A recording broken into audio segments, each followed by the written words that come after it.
Brought to you by ITC Sunrise मसाले, स्वाद बिहार का।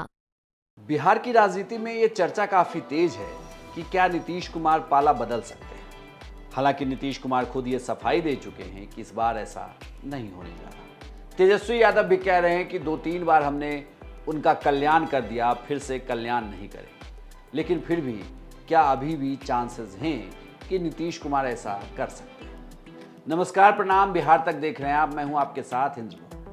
आपको अगर याद होगा तो पिछली बार लोकसभा चुनाव से पहले नवादा में गृह मंत्री अमित शाह की एक चुनावी रैली हो रही थी। इस चुनावी रैली के दौरान अमित शाह ने ये बात कही थी कि कुछ भी हो जाए, अब बीजेपी में नीतीश कुमार के लिए कोई खिड़की दरवाजा नहीं खुला है। मैं पर एक बात स्पष्ट कर देता हूं, किसी के मन में ये संशय हो कि चुनाव के परिणामों के बाद नीतीश बाबू को फिर से भाजपा एनडीए में लेगी, तो मैं बिहार की जनता को स्पष्ट कह देना चाहता हूं और लल्लन बाबू को भी स्पष्ट कहना चाहता हूं, आप लोगों के लिए भाजपा के दरवाजे हमेशा के लिए बंद हो चुके हैं। और इसके बाद आपने देखा कि किस तरीके से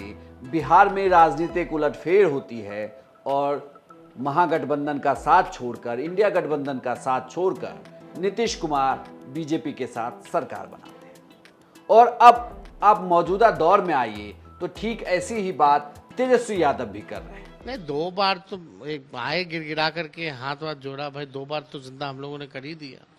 अब बार बार थोड़ी अब हम लोग से भी गलती होगी कि भाई उनको जिंदा किया जाए। तेजस्वी की बातें और अमित शाह की बातें लगभग बराबर हैं। इसे आप देखें तो अलग अलग समय पर दिया गया यह बयान यही कहता है कि दोनों पार्टियों ने नीतीश कुमार से तौबा कर लिया। लेकिन फिर भी जब नीतीश कुमार वापस आए तब इन दोनों पार्टियों ने वेलकम किया था। बीजेपी ने भी वेलकम किया और अगर अभी नीतीश कुमार आते हैं तो ये देखने वाली बात होगी कि महागठबंधन में किस तरीके से उनका वेलकम किया जाए। लेकिन तमाम नेता और राजनीतिक जानकार ये मानते हैं कि बिना नीतीश कुमार के बिहार में किसी के लिए भी सरकार बनाना मुश्किल है। यानी कि बिना जेडीयू ना तो महागठबंधन की सरकार बनती है और ना ही एनडीए की। यानी कि नीतीश कुमार का होना साथ में बहुत जरूरी है।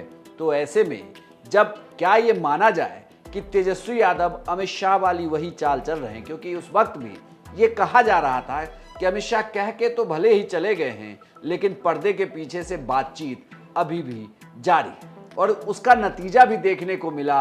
लोकसभा चुनाव से पहले नीतीश कुमार पलटी मार गए। इस बार भी तेजस्वी यादव इसी तरीके से कह रहे हैं कि ठीक है, इससे बीजेपी को ये ना लगे कि कोई बातचीत हो रही हो, लेकिन बातचीत तेजस्वी और नीतीश कुमार की शुरू है। कुछ राजनीतिक जानकार ये भी कहते हैं कि जिन राज्यों के विधानसभा चुनाव हैं उनके नतीजे आ जाएं, उसके बाद क्या पता नीतीश कुमार और कुछ और भी सहयोगी बीजेपी से नाता शायद तोड़ दें अगर रिजल्ट उस तरीके से नहीं आए।